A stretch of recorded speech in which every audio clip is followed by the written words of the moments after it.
Hi again, this is Marie Griffin. This is video number 3 of my experience with cervical cancer. So I watched the other videos, just this last one, and I noticed there's a hodgepodge of misinformation. It just goes to show that I didn't really understand what was going on. I guess I was, well, watching it, I was in a bit of shock, and I had been internet surfing, but I still didn't really understand. So anyway, I thought that I did have the staging of my cancer, but I don't. I actually have been booked in for surgery in Vancouver at the Vancouver Cancer Agency at the hospital there for surgery here in a couple weeks. So right now in front of me I have the grading. So I have what type of cancer I have. So it's cervical cancer, but this is what it says on the pathology that I got from the doctor when I went in, when he had informed me about my surgery and everything. So it says here it's high-grade squamous dysplasia and squamous cell carcinoma in situ at a transformation zone. So that is my cervical cancer. Yeah, so now I am preparing for another surgery. I don't know really what that surgery entails. All I know is they're looking at my lymph nodes, and they're going to see, they're going to stage it. So from what I know, it's basically, has it spread. So I guess that's the staging, is where it has it spread, how far has it spread, maybe it hasn't spread very far, I don't know. So I will find that out. So now I am scrambling to find childcare for my children, because I have to be there 3 days before my surgery. So the Tuesday, my surgery is on a Friday. The Tuesday, I will go to the cancer agency, and I'll be there all day. So that to me is, well, I'm pretty sure that's pre-op. So, and that takes all day. You know, my sister Stacy will be coming with me. She's my older sister. We're quite close. She lives in Alberta, but we talk on the phone quite a bit. And so because my husband, jokes on me, is working away. He is always working away, which is lovely because he supports us and financially, and I have that security, and that is wonderful. I love my husband. But unfortunately he can't be there with me. So you can imagine, I've been a little bit upset that he couldn't be there with me. There's you know, not very many people in BC that I'm super close with, and the one woman I'm super close with, who I love, and she knows who she is. I won't say her name, so I don't know if she would be upset if I said her name, but it's her son's grad, and you know, so she can't go, and I feel so bad, but I'm so happy for her, and you know, her final child is graduating, yay!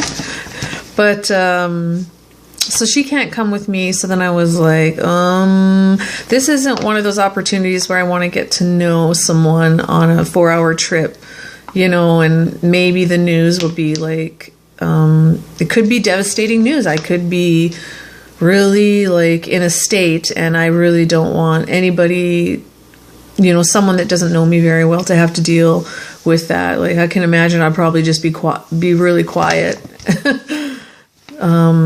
You know, and so lucky me, my older sister Stacy's gonna come with me, and now I just have to find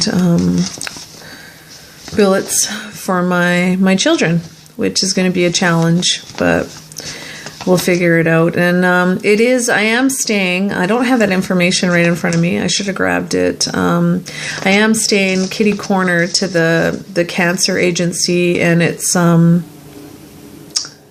it's a lot cheaper. It's through the cancer agency. It's like one of their lodges. I think it's a barber. Oh, I can't remember. but it's a lodge, so it's like $44 a bed per person per night. So it will cost me about $400 and some dollars to stay there, and then parking is like $15 a day or $55 a week. So, you know, $55 a week sounds good to me. But then we'll have Tuesday, I'll be there at the hospital doing all my pre-op and at the cancer agency, and then basically I'll have the rest of the week to roam around Vancouver. So I'm really excited about that. That will be fun.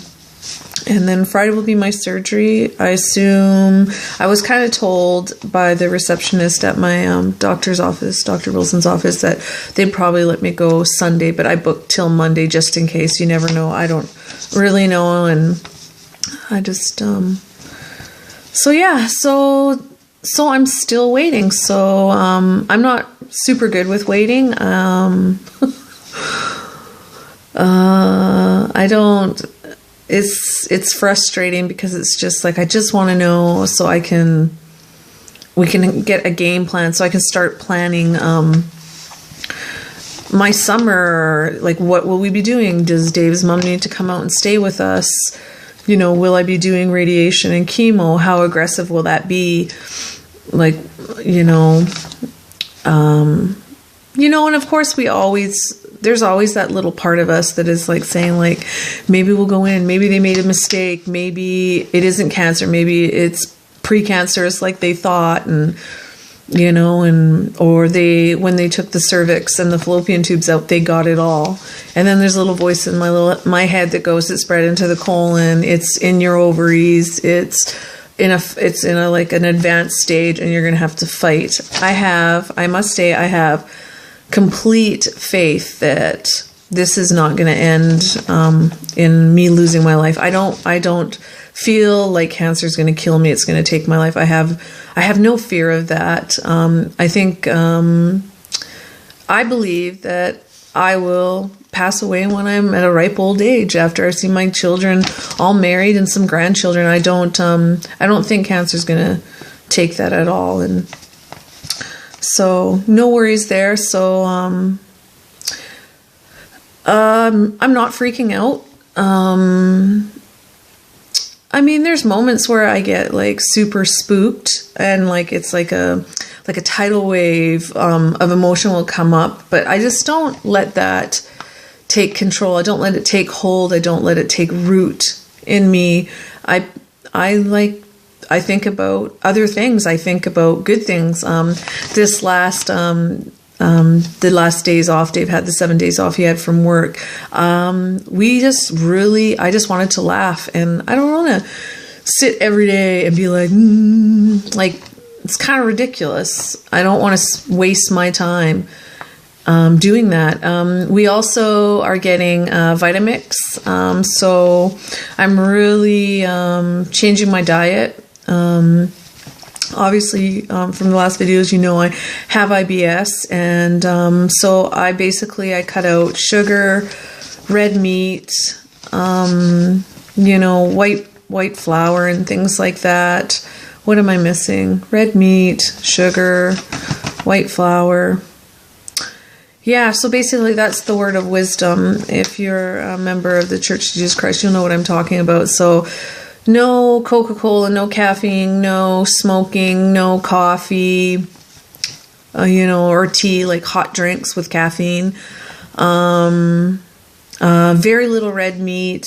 Basically, bird, fowl is good for you, and fruits, vegetables. And interesting enough, my IBS has really calmed down. Like, my stomach feels a lot better. I'm super hungry, and in the evening, I feel kind of cranky because that's when I want to eat a bag of chips or have a pop or, have a piece of pie. Or I like to eat my junk food in the evening. I don't have those issues with it in the daytime. I can be pretty healthy in the daytime, but for some reason you get in front of the TV and put a movie on and I want to eat lots of junk food. It's habitual. It's a habit. So it's just a matter of breaking habits. I'm not super worried about that because I've had gallbladder stones, and basically before my surgery I was down to cucumbers and water.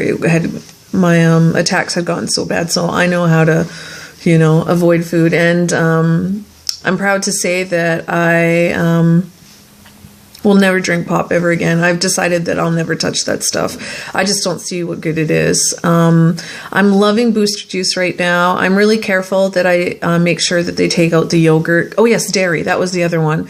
I'm avoiding dairy also.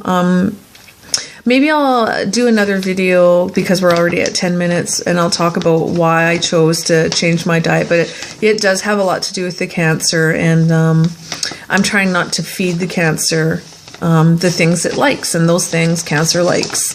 So yeah, so I'm changing my diet. Dave's picking up a Vitamix from my father. He's not using it anymore.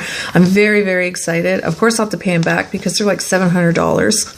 Really expensive, but it just works out really well. Another blessing, I have to say. I just feel extremely blessed. Also, a member